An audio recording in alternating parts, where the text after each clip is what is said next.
Hey, friends, welcome back to the Soul Warrior podcast. A couple of episodes ago, we talked about quite a universal topic, and that is love.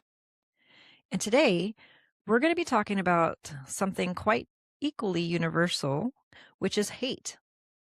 Did you know that hate is actually not the opposite of love? The opposite of love is indifference. So, if that's the case, then what is hate? What is it here for? How does it feel when we have it? Why is it difficult to hold? What's its purpose? In religion, many people are taught not to hate. It's considered as something bad to have towards your neighbor. In cultural systems, we are told to suppress it. But nobody really talks about what to do when it's actually here. And here's the uncomfortable truth. It could show up anywhere and anytime. It could happen towards things that you actually normally love, hobbies that you usually enjoy. It could show up in relationships towards your significant other or your family members, your friends, even your pets. It could even happen in therapy towards your therapist or towards your client. So what do we do when it's here? But what if I told you that hate isn't just something that can be destructive? What if it can actually be used to bring people closer together? Let's talk about it.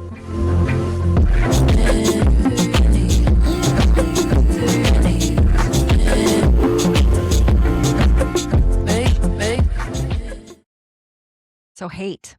It's one of those feelings that we all admit to having, right? Or do we? Sometimes actually we enjoy admitting that we hate something. It makes us feel powerful, does it not? However, it's one of those things secretly that you have to like whisper and put your finger to your mouth and say, shh, just kidding, you know. I hate that, but not really. Hate is definitely an interesting feeling to have. And when it shows up, it's sometimes really hard to kick. Sometimes it will be the deal breaker. It will give somebody just enough reason to end something or just enough reason to feel entitled to retaliate something back. It's full of a lot of other emotions, for example, like anger and disgust, and it fuels the body. Sometimes when it's present and somebody knows it, they actually get quiet because they don't want to vocalize what can be completely destructive. So they'll keep it to themselves and procrastinate talking about it, hoping that it'll just go away. And what tends to happen sometimes is it comes back around or it comes through passive aggressive means, little sneers here and there, little comments, looks of disgust, maybe passive aggressive choices, things to punish somebody else. But what is it entirely? If it's not the opposite of love, which a lot of people tend to think, and which is why a lot of relationships end when it's present, for example. Well, let's first talk about what it feels like somatically. Hate actually is described as a lot of heat, just like anger. It can be heat in your body, heat in your face, heat in your hands. Maybe it makes you feel a little sweaty. Maybe there's a tightness in the chest, jaw clenching to try to hold back the sneer or the bark that we would have had if we were primitive. And there's, people see like the bottom mandible kind of protruding forward, kind of like a growl. If we were animals, we'd be growling, ready for attack. Maybe it's a strong urge to withdraw or run away and just be done with something. Maybe there's some mental rehearsing of arguments being had, desire to devalue the other person. Hate is often a mixture of different feelings. For example, anger. So what we're describing, the heat in the hands and in the body and the quickness of movements and, the desire to bark or growl or bite, right? It's anger. Disgust is also there, which may describe the kind of, curling at the end of the nose to give that angry facial expression. Disgust is like, I want to distance myself from this pathetic use of a thing. For this horrible thing in front of me. I want to get rid of it. It makes me want to puke, right? Disgust. Another feeling in there is hurt. Maybe somebody feeling somewhat wounded, hurt feelings, which is typically the one that's being covered by the others. So, you know, which may also say that hate can be somewhat of a protective feeling, but we're going to get into that later. Let's talk about the different levels and degrees of what someone may constitute as hateful type feelings. Because it doesn't just start at hate. I'm sure there's a scale that gets to hate because there's other things that happen before then, other warning signs, other opportunities for different decisions to be made. But if that doesn't happen, then it'll arrive at hate eventually, I'm sure. So it starts with probably on the lowest side of that spectrum is like a little bit irritation. Let's start with some irritation, some low intensity activation. This is annoying. Gosh, this person's so annoying. I hate that. Right? These types of feelings. When your nervous system is like just mildly activated, maybe it's situational, maybe it's temporary, but there's still a full recognition of the other person's humanity in this state. Right? So frustration is next. That one is a little bit stronger than irritation. It sometimes feels more thwarted, like, because if you're irritated, you might be able to express irritation, but frustration feels somewhat more stifled, like it's like you're like, about to burst, that kind of feeling. You can't take enough. So it's a lot of built up irritation, probably, that has not been able to express itself. It's often about unmet needs. It can still communicate constructively, though, at this stage. So this is still relational and repair is still possible at this point with frustration. I will attest frustration is probably my least favorite feelings. I hate the feeling that I'm about to burst because I have to decide, am I going to burst or not? And oh my gosh, if I don't, that means I have to swallow this and I don't like doing that. So just FYI, that is one of my least favorite feelings. I mean, don't get me wrong. I hate anyone's after this, but probably that one is most recognizable because it's at the precipice of these others. So maybe that's why. But okay, so the next one on this scale would be resentment. So resentment is more of after a time period when frustration continues to linger and needs are not met, things are not resolved. This is when things start to brew into more of a resentment. Narrative starts to turn into this kind of idea of they're always doing this, right? It starts to paint more of a picture of the other person in your head.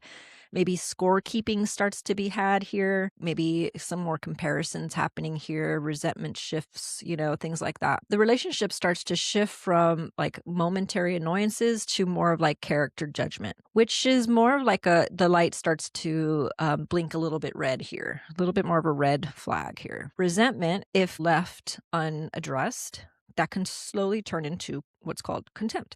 This is the major threshold shift. This is when the other person or the other thing or whatever this other object of your contempt is, you start to see them maybe more as being beneath you. More of disgust is involved.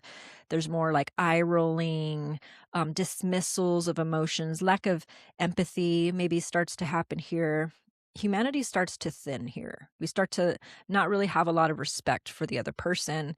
The idea inside is more you're less than what I need, or you're not as good as I want you to be, or something like that. In attachment terms, this is actually where safety starts to collapse. This is when, somebody tries to come to you to talk about something and no empathy or emotional containment is available because the person's looking at the other person with the form of, contempt at this point.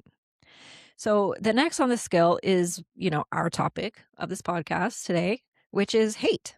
And this is when emotional intensity starts to increase.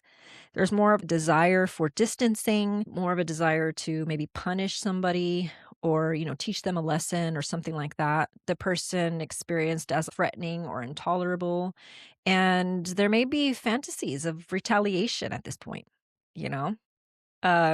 This is what we said earlier. It's this is after long periods of unmet needs and non-communication or expression of whatever needed to be had. And hate can still recognize that the other person is real. It is just hot and charged. It's reactive. So this is where the relationship is put into question as to whether it can survive in this intensity or whether, decisions or things need to be made at this point. Because the next thing on this scale would shift to loathing, which is, like, a lot worse. I would say, like, in when you're loathing, there's a lot more maybe coldness to it versus heat, like, when it comes to, like, hate and contempt, because if it's colder, it's less willing to fight for something and more willing to distance for something. It's often mixed with a lot of disgust as well, and it's more where, like, dehumanization deepens. Loathing basically says, "You shouldn't be existing in my world." It's like we just really loathe somebody. We hate them, like, on so many levels, you know? And then after that, it just goes bad, and you start to dehumanize people and then start to basically turn to annihilation and willing to just completely cut somebody out, and, empathy shuts down entirely here, and cruelty actually maybe feels justified or possible. People start to feel entitled to do horrible things to people at this stage. So, as you can see, the scale is just not entirely, you know, good for relationships.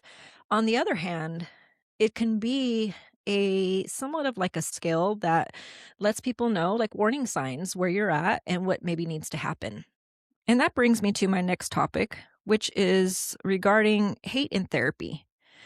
According to W.D. Winnicott, who historically is a psychoanalyst that really shaped a lot of the developmental psychology that we use today, including attachment theories and things like that. And he posits that hate can actually be something used to form deeper levels of intimacy. For example, he argued that some patients evoked hate because of how much they project, attack, demand, or annihilate the therapist psychologically. And their reaction is not a failure, it's actually information. He links it to hate in child development. For example, infants experience primitive destructive impulses. The caregiver must survive the infant's attacks without retaliation. That whole developmental process is what helps people to, build trust, because they learn in the survival dynamic that there is a place where they can, thwart their worst behaviors, and there will be a container. And that's what love is. That love can be patient through somebody's uglies, pretty much. So babies are meant to learn that. And so, in using that, for example, in other relationships in our life, i.e., therapy settings. And while clients can have the same kinds of feelings towards their therapists indirectly, because, for example, if somebody's been working with a therapist for a long period of time, after a while, projections may start to happen towards the therapist. Clients start to develop enough safety in the situation where they practice projecting anger towards their therapist. They'll maybe have behaviors or express emotions involved towards their therapist or in the presence of their therapist, because in some subconscious ways, maybe they're trying to exercise the boundaries and learn how much can this person handle of me and all of me and even my uglies. Can they handle that? Can they stick around for that? Maybe this is something that the body is still needing to learn. Maybe they hadn't learned that when they were kids for whatever reason in their behaviors. The parents never really contained that, or maybe had somewhat destructive ways in response to that, whether it's abandonment or, retaliation or anger or disgust or things like that. So this naturally may occur in therapy, in sessions between a client and their therapist. So on the one hand, while a client is exercising this subconsciously, it's quite beneficial if in that same circumstance the therapist can do the work to contain that. Because what would happen is sometimes a therapist may actually feel those very strong feelings of hate towards their client. Now, according to Winnicott, this is actually a good thing because it proposes an opportunity for the therapist to address it to the client. And if a therapist can address this respectfully to a client, then it can really heal feelings of safety for the client and really lead to deeper feelings of intimacy between both people and just have a really big breakthrough in that person's recovery. Just helps humanize therapists a little bit more, acknowledging that they're not just blank screens, they're not just things to just sit there and take things. This is an actual relationship that's being developed here, that has its own boundary systems. Feelings are real here. We're really working with that stuff in real time. Sometimes this might be something that clients don't really like to be open to, the idea that my therapist is a real person and really has feelings towards me. Because they're used to, well, if feelings are here, then I wanna be more. I wanna be friends. I wanna have a further relationship. What if this person leaves me someday? Or what if treatment finally ends? And, so maybe I don't wanna have these types of intimate feelings towards my therapist or have them feel that towards me. I wanted to keep it more boundaried and more professional. But that just kind of shows more of, what somebody is longing for and desires and is afraid to open up to. Because in the end, no relationship is pointless. I think every relationship has value in the time that you have it, in any circumstance that you have it in, it has value. And I think this is a really matured perspective to take on, which is why I think this is a really helpful thing to create in a therapeutic setting between a therapist and the client, is recognizing this relationship is valuable and important. The feelings that are had here are real. And this shows that relationships don't have to always be what you want it to be in order to be something considered to be valuable for you. How these feelings are dealt with in this type of therapeutic setting is everything. A therapist, just like everybody else, struggles with these feelings, but part of a therapist's call is to be able to confront them in the most mature sense that they can. So, looking at the feelings, understanding what they are, and using them in the way that they can be held as constructive for the relationship versus destructive. And when demonstrated this, the therapist can really help the client to really see how hate can be handled and received in a safe environment, in a safe way. So the capacity to feel hate without acting on it is part of emotional maturity. If a good enough mother survives the baby's aggressions and a therapist survives the patient's aggressions, survival without retaliation allows the patient to experience their own destructiveness safely. So how this is done is a therapist may start to recognize that they feel feelings of hate that are growing between them and the client. And instead of addressing it like that, instead of not addressing it and having passive aggressive behaviors start to shine, a therapist may instead realize that they're having these feelings, acknowledge that the feelings are there internally, and be curious about them and even address them. They even say something like, "Hey, I'm noticing some really strong feelings about this and surrounding this topic. And I'm wondering if any other people in your life may feel this way as well. Maybe it's something worthy to explore and can explore those feelings further and maybe uncover some shadow parts that this person didn't realize or encounter behavioral traits that can really benefit to be improved upon." And so a lot of significant progress is done in these types of situations. As a therapist myself, I know that I'm charged with this call as well. It's not like it's an easy thing for me to do. When I start to feel those feelings, if ever I do with any of my clients, it's difficult to bring that stuff up. So it takes a lot of maturity to be able to address them and understand, what is it? What's it all about? So let's look at it. What is hate? And why is it there in the first place? According to Carl Jung, hate is kind of like a shadow side of ourself. The parts of ourself that we reject or disown get projected outward. So, if we hate something intensely, it may be something that we have somewhat denied within ourselves.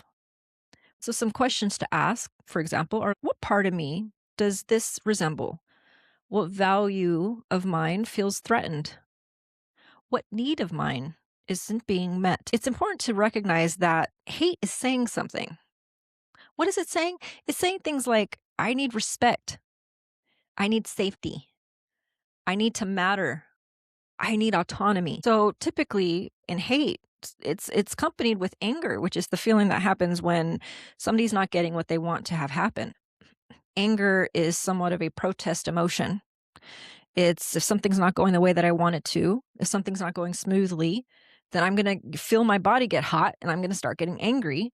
And if that continues long enough, it starts to turn into something a little bit more consistent, which is hate. It's more of like a prolonged protest. It's fused with injury and it starts to harden into somewhat of an identity. That's kind of how anger gets colored into more of a hate. type feeling. So, how many times have we looked at somebody doing something that we just can't stand? We hate them for it, whatever it is. And do you ever question why it is that you hate that? Or what about hating that is helpful to you? Maybe you hate a behavior that they do because it feels threatening to you in some way. And why? What about that thing is threatening to you? Maybe it's a quality that you don't have.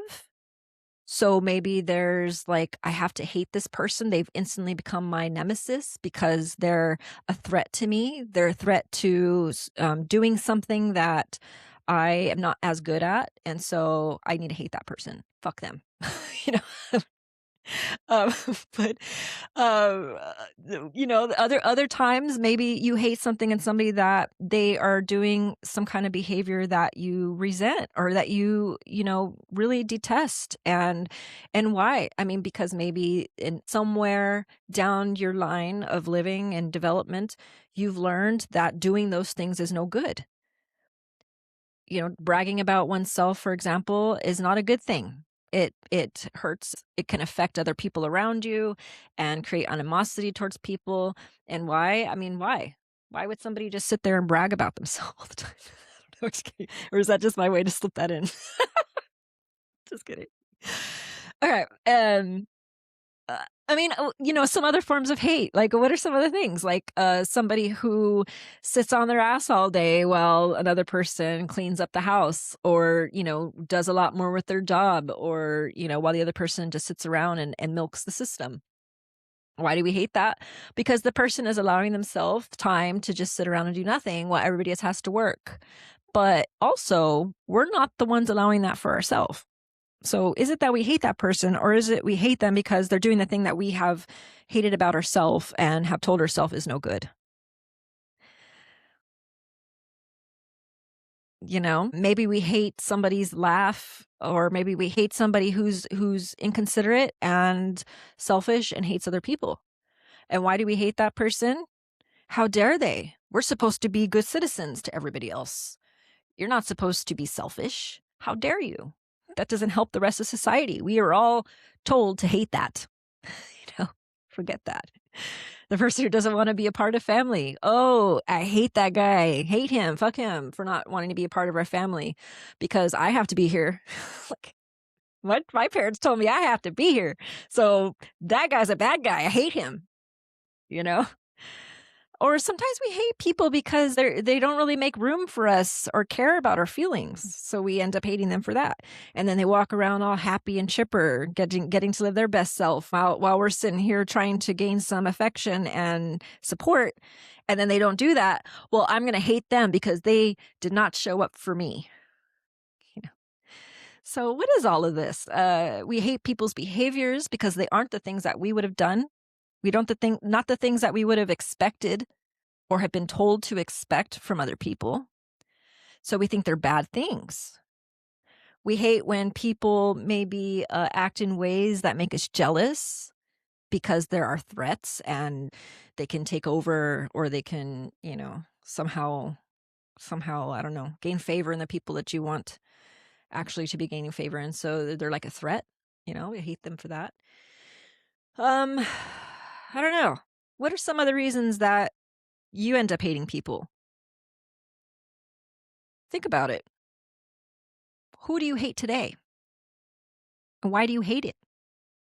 Well, I think there's a few common people in the world today that we all hate. And why do we hate them? How dare they, right? The audacity of their behaviors. So disrespectful of other people. They don't abide by my values. And I don't believe that they are living fairly in the positions that they're in. So hate is kind of like a shadow to us. Hate is something when we see things and behaviors that we have rejected in ourselves, or they can be threats that we feel that we don't really want to admit to ourselves.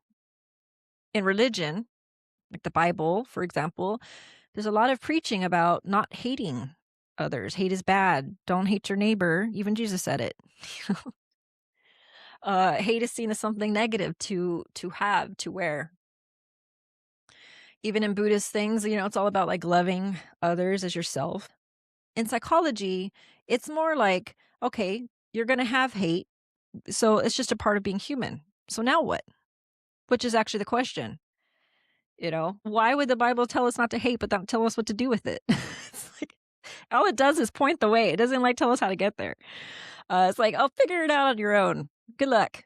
It's like, screw you. No wonder why people turn away from it. Just kidding. Just kidding. Okay, okay. Anyway, so the point is that instead of saying I don't have it, or instead of thinking you're not supposed to have it, the reality is that you're gonna have it. Hate is a part of life. It can show up anywhere, anytime without warning. It just can show up. So instead of trying to like avoid it or pretending that it's not there, maybe there's a different way. What can we do with it when it's here? Maybe we can ask ourselves, for example, why is it here? What boundary in myself is being crossed right now? What grief is underneath this? Or what attachments have been injured here? It's not that I'm endorsing hate, but I'm encouraging that we metabolize it differently, that we alchemize it into something different, something more beneficial. Like I said earlier, the capacity to feel hate without acting on it is a part of emotional maturity. The problem is that often when hate is here, the feelings are so strong. All that heat, all that energy, it's difficult not to act on it when it's here. It may feel urgent, you know, and kind of like we don't know what to do with it when it's here. So there's just this whatever comes out maybe is either passive aggressive or really negative, maybe more accusatory, less accountability. So it's really about what to do with it or how to handle it differently when it's here. So let's talk about what to do when you feel hate. First of all, pause. Don't act on it. That's the point. Learning how to contain it without acting. Now, I know this is hard to do. Trust me. Trust me. Let's all be real here. We're human. We're all just, trying to stumble through this world together. Like, let's be real. I know I'm a therapist and everything, but like I still sometimes struggle to not act on it. And then even if I struggle not to act on it, the next problem is that like, okay, maybe I could pause, but then I just get quiet. And it's not fair because I wear my emotions on my sleeve. So if something is wrong, somebody can tell. And I'm like, oh shit, I can't hide it. And then where do I go? I have to say it. No, what do I say? I don't know what to say. Oh, then it's just horrible. Comes out horrible sometimes. I try to keep it to myself, but come on. That's difficult. That's difficult. But the point is, on the moments that I do try to keep it to myself for a while, not act on it. One of the things that comes up in those times is like, if I don't act on this, something bad's going to happen. Or, I don't know, I'm gonna die, or I'm gonna combust somehow, or something horrible is gonna happen. But as I'm gonna say it now, and I'm gonna keep saying it, but I really do think that time is like our number one enemy. And that's because time makes you think that everything is urgent and needs to be done right now. If you don't, it's going to keep happening, and it's going to, horrible things are going to get worse and all this stuff. But that's just anxiety. And anxiety is there because of a threat of time. The reality is it's already happening and you've lived it and it's fine. You can hold just a little bit longer and maybe try something different, right? You're not just going to hold it just to hold it and let it go away. You're going to hold it until you have alchemized it into something a little different. And the idea is just trusting that there is a different way to address it. It doesn't have to come out right there at that moment. So pause, do not act, and maybe take a different road this time. So a lot of this work, I know what I'm about to say is going to sound so cliche, like all these little steps. And the reality is that inside the mind, it's really hard because everything is trying to convince you. You have like a whole team of people in your mind trying to convince you, no, let's go this way. This is horrible for you. You've had enough of this. Let's just hate. Screw the world. Screw everything. You're entitled. And they're very convincing. It's a convincing crowd. However, part of this work is learning how to trust in maybe this quieter voice, that there's a different way. Just be patient, and there's a different way that you can communicate this. First step is to just name it. Name it, admit, I am feeling feelings of hate. I am having hate right now. This is how intense this feels, and this is what I want to do with it, and I'm feeling hate. Maybe you can even like throw in the stage of hate. Are you in the irritation, frustration, resentment stage, or are you like in annihilation stage? Or are you just kind of recognizing, okay, I'm having some contempt and some hate towards this person. Something serious now, a couple red flags. I need to address this. This is important. So name it internally. I have a hate. Maybe identify the stage that you're in. Ask yourself why, or not why, but don't ever ask why. Ask yourself something like, what is not happening that is causing you to hate? What is it that you're not getting? What boundaries are you feeling are crossed? What needs are not being met? What is not being fully expressed in desire? And then decide, does this need to have a conversation? Is there something that I can actually ask for and something I can express a boundary of and see what happens? The part that's difficult here is the identifying stage, because some people can say, yeah, I'm hateful. Yeah, what? So what? Oh, it's justified. It's justified. And I'm there. It's not the same as what I'm talking about here when we say identify naming it internally. When you name it internally, it's not just about naming it to know what it is, but it's about accepting that that's where you're at. And acceptance takes kind of more of like you take a side step and you look at yourself and you're like, oh, hold on. Everything that I'm thinking right now, everything that I'm feeling right now is because I'm having strong feelings of hate. What does that mean? So it's less that I'm feeling hate and I'm justified for that hate, and more about, oh, I'm experiencing hate. Look what's happening to me. What is going on? And getting more curious about it.